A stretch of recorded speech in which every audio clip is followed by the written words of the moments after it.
Ed here with the Digital Digest, and today I wanted to share my recap for Microsoft's Surface event for 2021.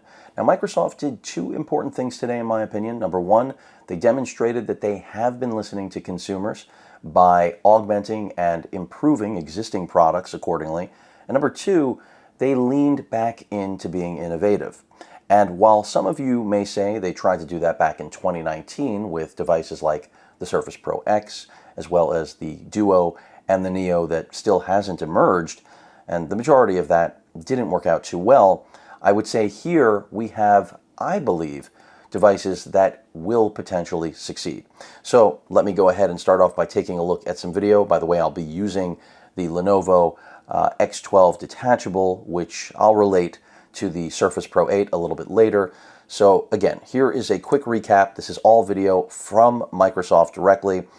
And I think they did a really nice job. And this is in conjunction, of course, with the launch of Windows 11. The brand new Surface Pro 8 finally has Thunderbolt, finally takes on the form of the Surface Pro X with the 13-inch design. The Surface Go 3, I'm less enthusiastic about, but I like that they've kept that alive.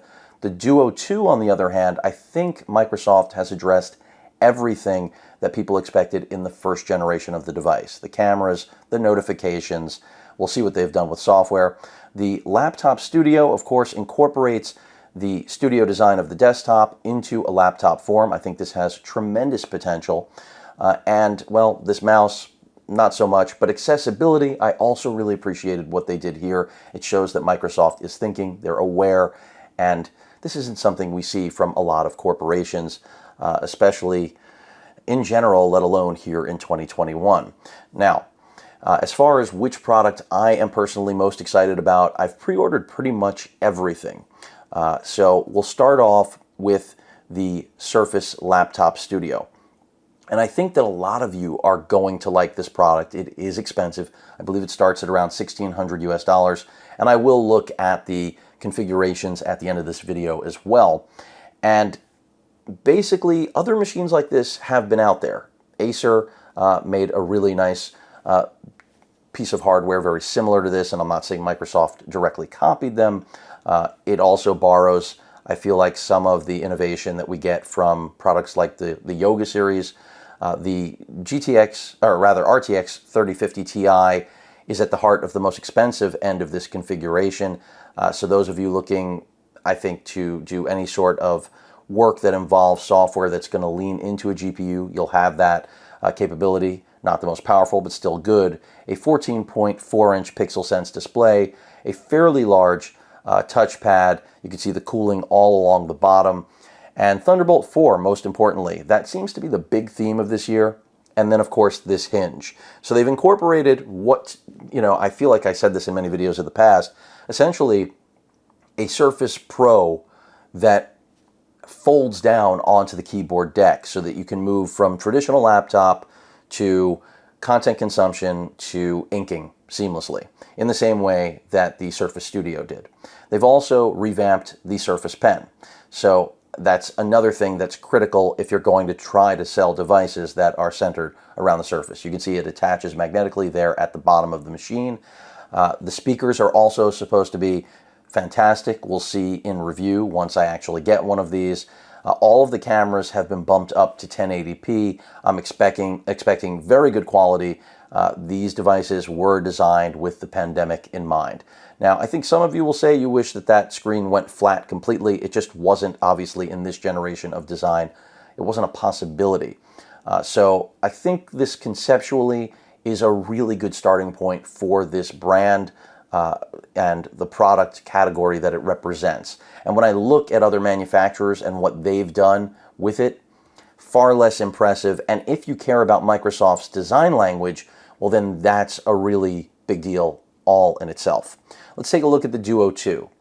The Duo 2, as I mentioned earlier, I feel like really brings together what should have been there in Gen 1. Because if you watched my coverage, I liked the look and feel of the device, but the software, the hardware, they were all a little bit of a miss. No way to see notifications, the camera being on the interior, and only being a single camera. those were all failings. Now we've got the latest and greatest Snapdragon 888, like you'd find in my Galaxy Z Fold 3, 8 gigs of RAM, 5G capability. The screens are now 8.3 inches in total screen real estate. They got a little bit larger, 90 hertz refresh rate, and there is that notification spine, which is critical, something that was completely missing from the first generation. No way to actually see a notification. Fingerprint scanner, nothing, groundbreaking there, but these are really important things. Now, I'm assuming the software has become more mature. You can obviously use this for Teams, but the cameras, that is critical. That was something totally absent. I mean, having to open up the phone to use that single camera before was really a death knell for this device, in my opinion, in many ways more than the software problems it had early on. But now, more mature, more useful, and more, I think, appealing to a much larger audience. Still expensive, though, at $1,500 starting point. There is that notification spine, which I think is critical for making this device a realistic option for consumers and anyone who works for a living. The pen input is a nice addition. And look, I'm a Z Fold 3 user who loves the fact that I now have an S Pen. So this appeals to me. I still question if this device is too big. That was one of my issues with the original Duo. It was just a little bit too wide, but we'll see. There's no question that this is going to be far more attractive to the majority of users than the first gen. And the first gen now is on sale for like $700, so that tells you where that ended up landing. However, I do think that it's still a little too expensive at its starting price point, and I'll talk more about that when we get to pricing and configurations on Microsoft's site after we get through everything here. So, the Surface Pro 8. This is arguably my favorite of the bunch. We got the redesign we needed.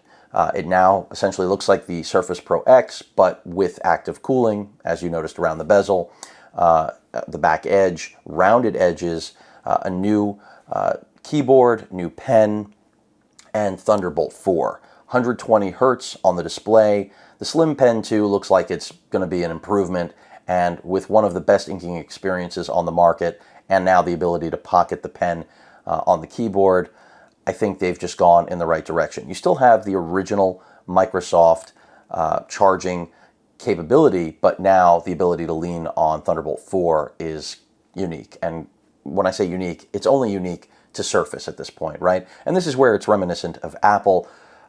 Getting something like this is a big deal for the Surface. And they only have two Thunderbolt 4 ports, so if you were hoping for Type A, it's gone. I don't see that as being a drawback. I still think that we've gone to the right place with the Surface Pro 8. I think it finally is going to deliver a modern, clean Surface Pro that we've been expecting for years. And, unfortunately, Microsoft has stuck to delivering the same thing over and over again. Now, the Surface Go 3, on the other hand, looks a lot like the previous generation. This is the least exciting device to me of all of them. Clearly targeting education purposes, enterprise. It's going to be, an inexpensive version of the Surface, just as it has been for the previous two generations. I think that there is a space for this, no doubt.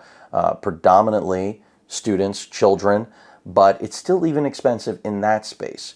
But, again, improved nonetheless. But really, this is the least exciting product of the bunch. So, let's jump over to Microsoft's site. Let's talk about pricing, availability.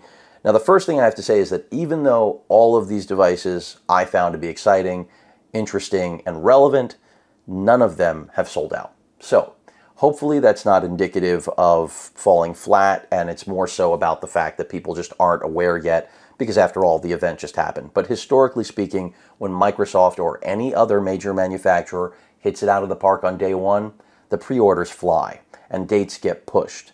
So we'll see. Maybe tomorrow the dates will change, but as of tonight, now it's after 11, nothing is pushed. Everything is still as it was at as soon as this was made live after the event was over. So let's start off with the Studio. And the Pro X I didn't mention because the Pro X really is the least, got to click on the pre-order, is the least to talk about in this lineup because it's just a hardware refresh. But it's not just a hardware refresh in that the emulation now is top-notch compared to the previous gen, and that's going to be really interesting. But the fact that the Surface Pro 8 is so good now in its raw form with the redesign, I still don't think I would entertain the Pro X since they are nearly identical in their footprint, design language. Again, one actively versus passively cooled. So let's take a look at the Surface Laptop Studio. So we'll click on to see it in action. You already seen it in action. This may be the exact same video. It looks like it is. We're not going to look at this. But let's go to the configuration. Now, 1600 is the starting point. October 4th is the release date. And free shipping, free returns if you go through Microsoft. Let's go to configuration. So, at $1599.99, you have a Core i5, that's an 11th gen chip, quad core of course, 16 gigs of RAM, 256 gig SSD, and Iris X graphics. This is very expensive for what it is, and I feel like you are paying, of course, for, again, the Microsoft brand. And that's understandable, just as it would be with an Apple product. Stepping up to a half terabyte puts you at 1800, stepping up to a half terabyte with the NVIDIA RTX 3050 Ti puts you at 2100, 2700 if you want 32 gigs of RAM and a 1 terabyte NVMe drive, or I should say SSD. And then last but not least, if you really want to go insane, 3100 for the i7 with 32 gigs of RAM, a 2 terabyte SSD, and the 3050 Ti. Now, in my opinion, this is the sweet spot, but that's if you care about having that GPU. Now, that GPU, this does really mirror the previous detachable Surface Book, which I was a huge fan of. And I think a lot of you will think there's more innovation here than there, because obviously when you detached the Surface portion of the Surface Book, you ended up with a keyboard that you couldn't do anything with and a tablet that had very poor battery life, even if it was very cool. Granted, I do think that there's room to make this larger. It's a 14.4-inch laptop, so it's sitting between their current 13 and 15-inch offerings, and I think they filled a gap with this.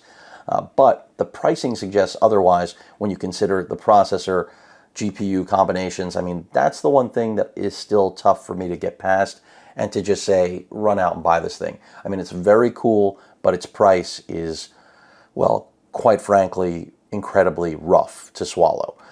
And this comes at a time when even Apple is starting to go the route of cutting prices in order to stay relevant.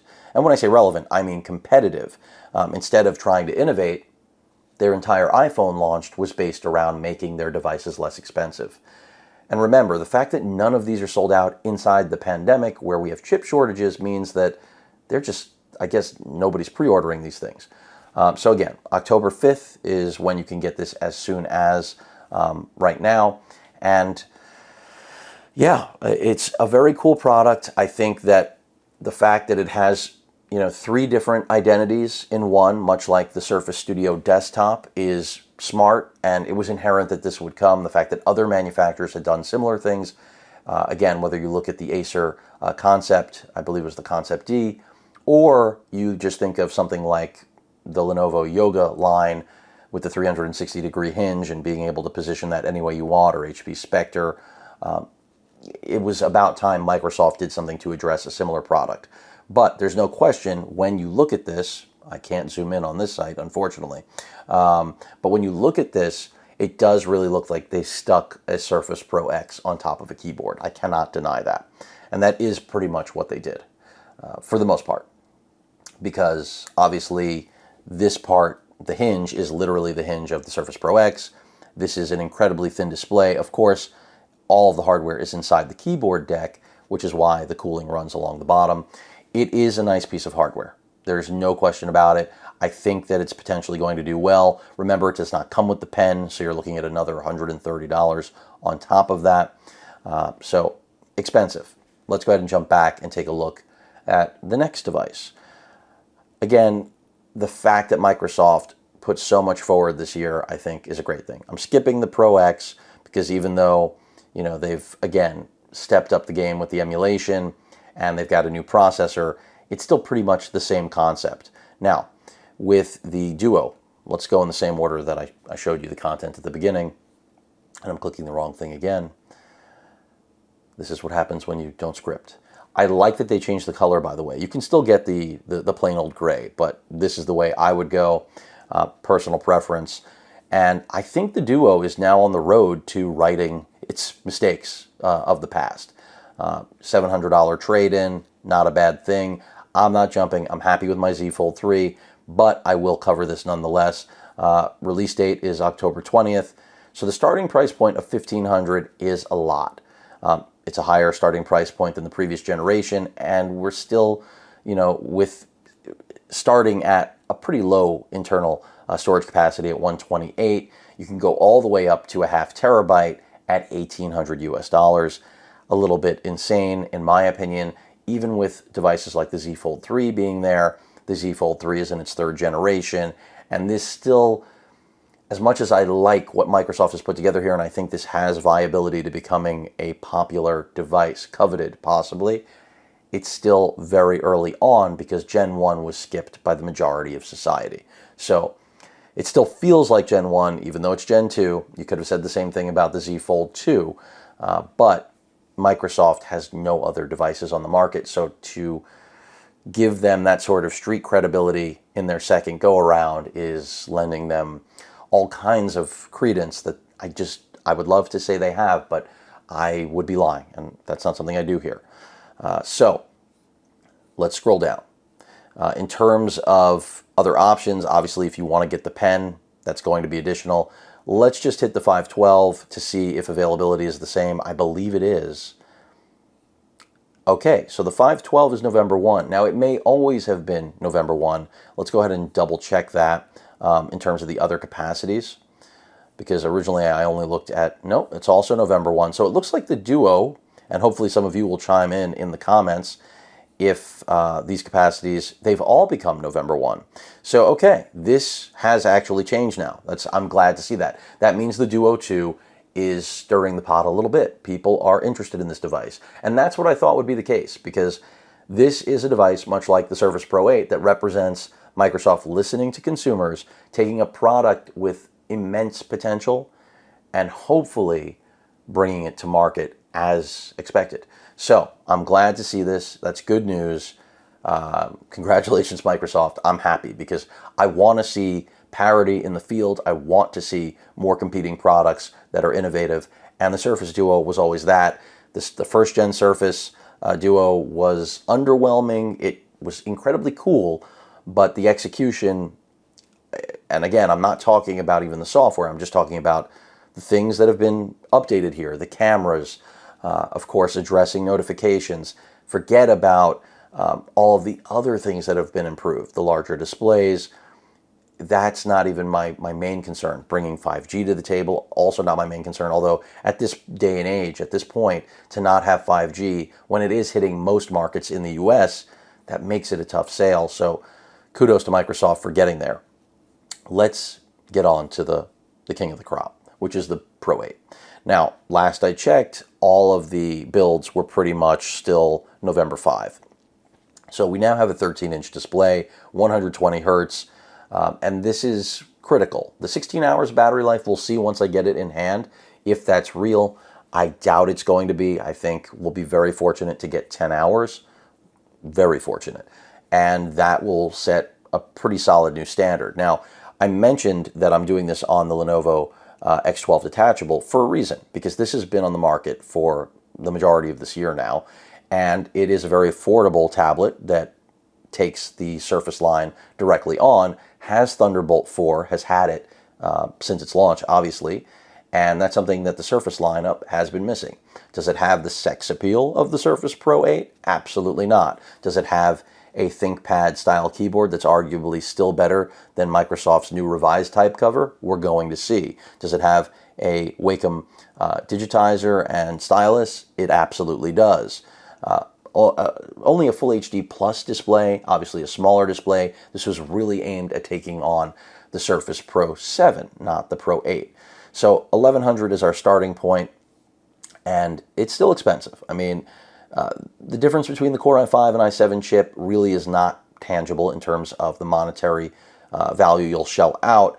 However, it's baked into specific upgrades. For example, you want that 32 gigs of RAM. Unfortunately, there still isn't a way to do that with an i5, and you can make the argument that no one would want to. I think they would. Remember, everything is soldered in all of these products. Again, that's just the nature of the beast with these devices. But because the clock speed is the only difference between the i5 and the i7, I think that it should be an option that just isn't there. But anywhere from, again, 1,100 all the way up to 2,600. This is, I think, the largest number of configurations we've ever had. So that's definitely a step in the right direction. And I haven't mentioned that hot swapping the SSDs is now a possibility. That's something that started with the Surface Pro X. It's now been brought to this. That's a good thing. Do I think it's something that would make me want to buy it? No, it's not. It does give a level of user upgradability, but I still think that's kind of, at this point, fooling yourself, because I still recommend buying these devices exactly as you want them. Do not think, well, down the road, I'll buy, the Microsoft SSD that's proprietary in nature to upgrade here, because that's the roadmap Microsoft is looking for, just like they have with the Xbox. They're not trying to really make this something for people to tinker with and upgrade on their own. So for me, the sweet spot here is pretty obvious. It's either going to be the i5 with 16 gigs of RAM at 1,400. Now, granted, the 256 gig SSD I feel like is inexcusable, but Microsoft, like Apple, is going to see what works. And I understand that this is about making money at the end of the day, not just making us happy as consumers. Alternatively, the i7 with 16 gigs of RAM and the 256 gig SSD 1600. This is the curious one. I mean, I really wish that they would have come in at 1,500 and given us an option to have a 0.5 terabyte 16 gig RAM option. But if I go ahead and just hit this, we'll see what the availability is. It's still October 5, and that's what I anticipated. In fact, let's just go through each one and just see. October 5, October 5. I didn't check colors. That may be the difference right now. Let's see. Okay, so in the base configuration, the graphite is gone.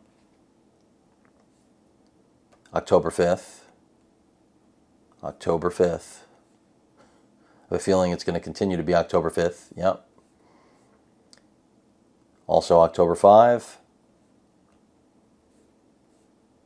And also October 5. Now, you may have noticed these options are gone. Now, I don't know if they were live earlier and I missed them. There's only so much I can do to cover products that I don't have early access to, or a line of communication with Microsoft.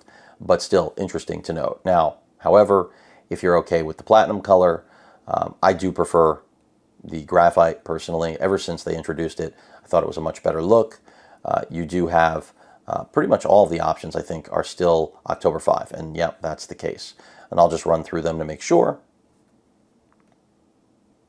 Yeah, that is the case. So again, you're paying a huge premium for this, and to give you a reference point, that's why I shot this on the X12 Detachable. And I'm not making an argument for the Lenovo product over it. It's just, you should be aware of what you're getting yourself into.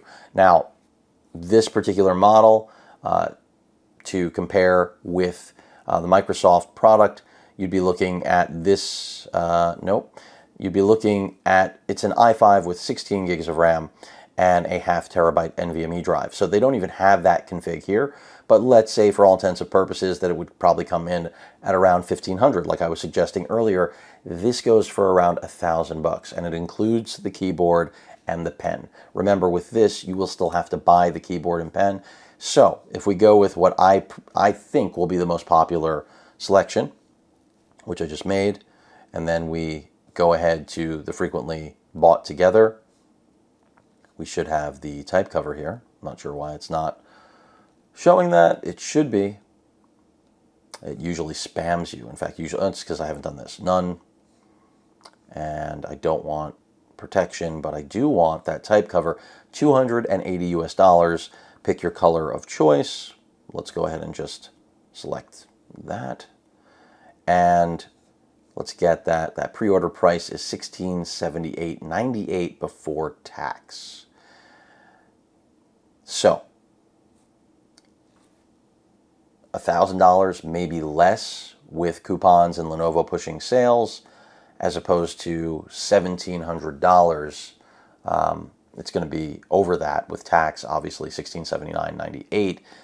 And now, I'm not here to tell you the Lenovo's made better, or that it will have better battery life, or that its camera or microphones will outperform Microsoft, or that the keyboard, which I think will outperform it, is better. It's just, for a product of this nature, do I think that everyone's going to want to go with the Surface Pro 8 over, the competing devices like this? And this isn't the only Surface Pro targeted device on the market. There are others. This is, I think, maybe the best executed up until now, the Surface Pro 8 emerging to compete with it because of, having Thunderbolt 4. Obviously, this does not have a high refresh rate panel. How necessary do I think a high refresh rate panel is in a work system? Well, not really at all. I think high refresh is a nice thing to have, but I think its true value, of course, lives in gaming devices. Is the Surface Pro 8 a gaming device? No. So I see a lot of similarities, and I'm not ragging on Microsoft, to going the way of Apple to try to make like something is new when it's really not even necessarily applicable to what they're marketing it in. So while I'm all for having the higher refresh rate in this device, as well, this being the Pro 8, obviously not the X12, as well as the other devices that launched with 120 hertz panels, like the Surface Laptop Studio, it's important to remember that utilizing those high refresh rates with devices that don't have GPUs that can actually do so, because even the 3050 Ti inside of that studio laptop isn't going to be able to do it, in my opinion. That's where things get a little bit wishy-washy. Now, will it be good for inking? Yes, it should serve some purpose there. Will it be nice to scroll with a more fluid capacity than what you get out of traditional 60 hertz? Sure. Do I think it's a game changer?